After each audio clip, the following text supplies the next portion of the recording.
ആശാ വർക്കേഴ്സിന്റെ പ്രശ്നം പഠിക്കാനായി സർക്കാർ രൂപീകരിച്ച കമ്മിറ്റിയുടെ യോഗം ഈ മാസം 30-ന് വിവിധ ട്രേഡ് യൂണിയൻ പ്രതിനിധികളുടെ യോഗമാണ് വിളിച്ചിരിക്കുന്നത്. സലീം മാലിക്കുണ്ട് വിവരങ്ങളുമായി ഇപ്പോൾ തിരുവനന്തപുരത്ത് നിന്ന്. സലീം, വിശദാംശങ്ങൾ.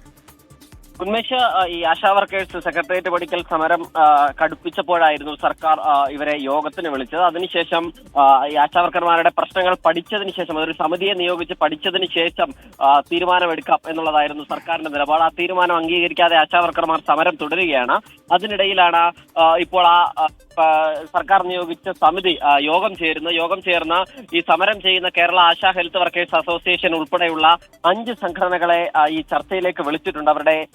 അവരുടെ ഭാഗം കേൾക്കാനാണ് വിളിച്ചിരിക്കുന്നത്. ഒപ്പം തന്നെ Kerala state ASHA workers federation CITU, all Kerala Pradesh ASHA workers Congress INTUC, ASHA workers federation STU, all India trade union Congress AITUC എന്നീ സംഘടനകളെയാണ് ഇവർ ഇതുമായി ബന്ധപ്പെട്ട് ഈ ചർച്ചയ്ക്ക് വിളിച്ചിരിക്കുന്നത്.